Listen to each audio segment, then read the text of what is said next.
Hi friends, welcome to our channel.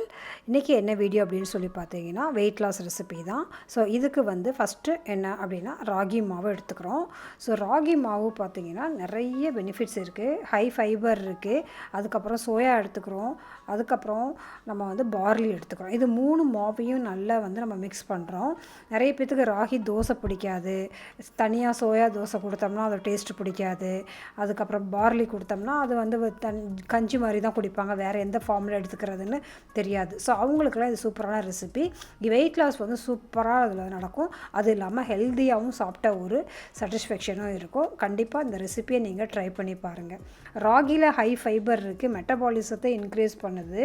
அது இல்லாமல் இதில் அமினோ ஆசிட் இருக்குது. அது பசி எடுக்காமல் கொஞ்சம் கண்ட்ரோல் பண்ணும். ஸோ இந்த 3 மாவோடு எடுத்துகிட்டு அதில் ஒரே ஒரு கரண்டி நீங்கள் இட்லி மாவு சேர்த்துக்கோங்க. ஏன்னா அது ஒரு இட்லி மாவில் பார்த்திங்கன்னா அரிசியும் இருக்குது, உளுந்தும் இருக்குது. உளுந்து அகைன் இது ப்ரோட்டீன் இருக்குது. அதனால் அது ஹெல்ப் பண்ணும் வெயிட் லாஸ்க்கு. அது இல்லாமல் நமக்கு வயிறு பசிக்காமல் இருக்கிறதுக்கும் ஹெல்ப் பண்ணும்.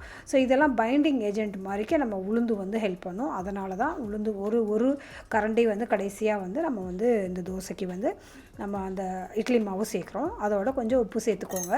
இதை நல்லா மிக்ஸ் பண்ணி ஒரு 10 மினிட்ஸ் அப்படியே வச்சிட்டிங்கன்னா நல்லா செட் ஆயிரும்.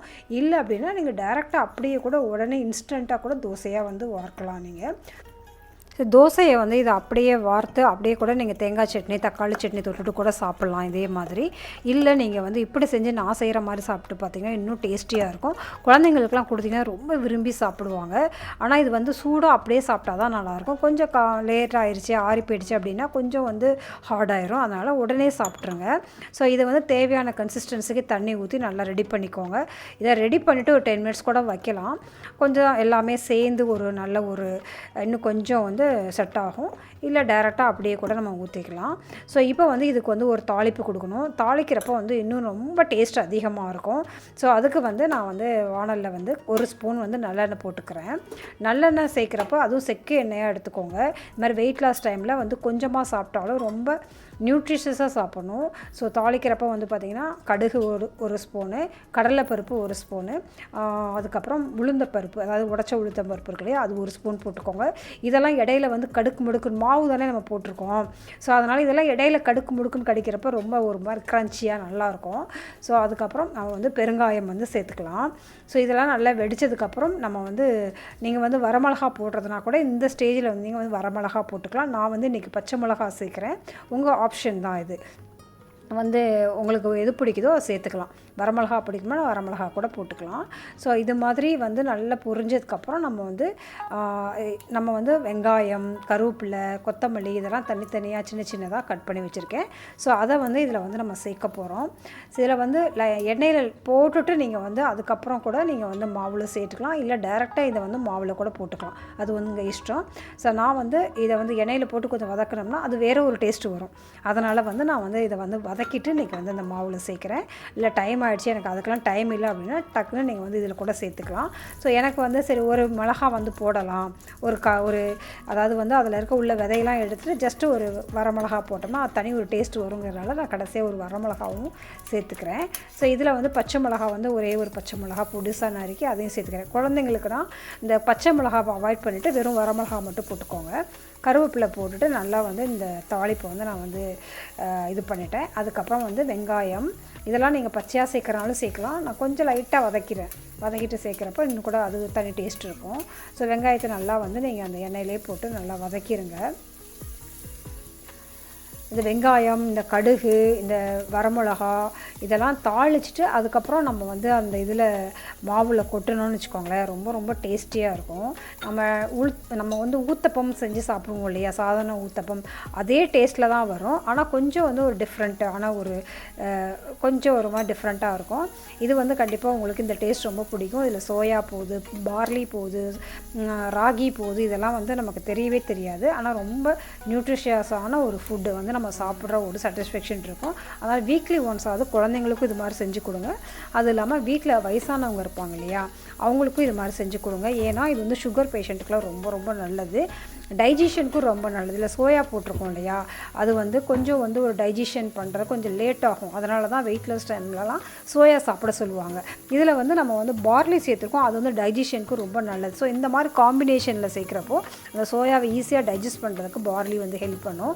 ஸோ அதனால் இந்த காம்பினேஷனில் நீங்கள் பண்ணி கொடுக்குறப்போ வயசானவங்களும் சாப்பிட்றப்போ அவங்களுக்கு ரொம்ப லைட் வெயிட்டாக ஃபீல் பண்ணுவாங்க. ரொம்ப நேரம் வந்து அவங்களுக்கு பசி எடுக்காது.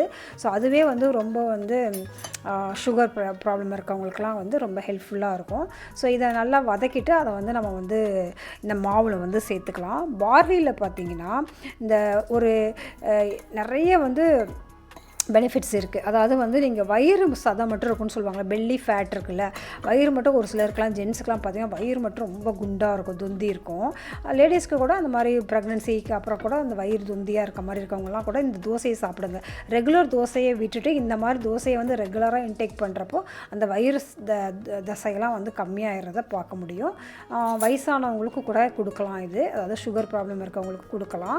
அது இல்லாமல் இது வந்து ஃபைபர் அதிகமாக இருக்கிறனால ஈஸியாக வந்து நமக்கு வந்து வெயிட் லாஸ்க்கு வந்து ஹெல்ப்ஃபுல்லாக இருக்கும். ஸோ நான்ஸ்டிக் தவாவில் கொஞ்சமாக எண்ணெயும் போட்டுக்கிறேன் நான். ஏன்னா இது கீழே வந்து சோயா போட்டிருக்கோம், பார்லி போட்டிருக்கோம், கீழே ஒட்டுறதுக்கு வந்து வாய்ப்பு இருக்குங்கிறனால லைட்டாக ப்ரஷ் பண்ணிக்கிறேன், ரொம்பலாம் தேவையில்லை. வெங்காயத்தை வச்சு கூட லைட்டாக தேய்ச்சிட்டு கூட நீங்கள் அதுக்கப்புறம் வந்து நீங்கள் பண்ணிக்கலாம். ஸோ வந்து இது மாதிரி மேலே வந்து அதை பரத்திட்டு இந்த மாவை வந்து ஒரு கரண்டி எடுத்து பரத்திட்டு அதுக்கு மேலே நீங்கள் வந்து லைட்டாக உங்களுக்கு வந்து எண்ணெய் வேணுமோ இல்லை கீ வேணுமோ அப்படிங்கிறதெல்லாம் பார்த்து நீங்கள் போட்டுக்கோங்க. நான் வந்து கொஞ்சம் டெக்கரேட் பண்ணுறதுக்காக, குழந்தைங்களுக்குலாம் வந்து அப்படியே கொடுத்தாலாம் பிடிக்காது இல்லையா, கொஞ்சம் டெக்கரேஷன் இதெல்லாம் பண்ணி கொடுத்தா பிடிக்கும் இல்லையா.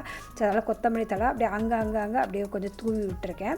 ஸோ அது கொஞ்சம் வெந்ததுக்கப்புறம் பார்த்திங்கன்னா அது ஒரு மாதிரி கலர்ஃபுல்லாக இருக்கும். கொத்தமல்லி தழை ரொம்ப நல்லது உடம்புக்கு. ஸோ இது மாதிரி நல்லா வெந்ததுக்கப்புறம் அதை எடுத்து திருப்பி போடணும். நம்ம ஊத்தாப்பத்துக்கெலாம் திருப்பி போட மாட்டோம் இல்லையா, இதுக்கு வந்து 2 சைடு திருப்பி போட்டால் தான் அந்த 2 சைடும் கிறிஸ்பியாக இருந்தால் தான் வந்து சாப்பிட்றதுக்கு வந்து நல்லாயிருக்கும். ஸோ அதனால் இதை வந்து திருப்பி போடுறேன் நான். ரொம்ப கிறிஸ்பியாக அவ்வளோ டேஸ்ட்டாக இருக்குங்க. இதில் அரிசி மாவும் சேர்த்துருக்கோம் இல்லையா, இட்லி மாவில் அரிசி இருக்கு இல்லையா, அதனால் ரொம்ப நல்லா கிறிஸ்பியாக இருக்கும், சாஃப்டாகவும் இருக்கும். ஏன்னா உளுந்துருக்கிறதுனால சாஃப்டாகவும் இருக்கும். கொஞ்சம் எண்ணெய் வந்து குழந்தைங்களுக்கு நான் வந்து என்னோடய பையனுக்கு கொடுக்குறப்ப இந்த மாதிரி எல்லாம் நிறைய எண்ணெய் போட்டு நல்லா முருவலாக கொடுப்பேன். இதே நம்ம சாப்பிட்றப்ப வந்து பார்த்திங்கன்னா ஜஸ்ட்டு நம்ம வந்து எண்ணெய் இல்லாமல் கொஞ்சம் லோ ஃப்ளேமில் வச்சு நல்லா குக் பண்ணி நம்ம சாப்பிட்லாம். ஸோ 2 பேருக்குமே வந்து சாப்பிட்லாம். பெரியவங்களுக்கும் எண்ணெய் கம்மியாக வந்து கொடுக்குறப்போ வெயிட்லாம் சூப்பராக இருக்கும். சுகர் ப்ராப்ளம் இருக்கவங்களுக்குலாம் ரொம்ப நல்லாயிருக்கும். தேங்காய் சட்னியோட சர்வ் பண்ணுங்கள். இல்லைனா ப்ளைனாக இப்படியே சாப்பிட்டாலும் வெயிட் லாஸ்க்கு ரொம்ப நல்லது. கண்டிப்பாக ட்ரை பண்ணி பாருங்கள். நான் வந்து இன்றைக்கி கருவேப்பிலை சட்னி அரைச்சிருக்கேன். கருவேப்பிலை சட்னி ரொம்ப நல்லது. இதோட ரெசிபி வேணும்னாலும் சொல்லுங்கள், நான் கண்டிப்பாக அதையும் அப்லோட் பண்ணுறேன். நெக்ஸ்ட் வீடியோவில் பார்க்கலாம். இந்த மாதிரி வெயிட் லாஸ் ரெசிபிஸ்க்கு நம்ம சேனலை சப்ஸ்கிரைப் பண்ணிக்கோங்க. சப்ஸ்கிரைப் பண்ணிட்டு ஆல் அப்படிங்கிறத செலக்ட் பண்ணிக்கோங்க. தேங்க்ஸ் ஃபார் வாட்சிங்.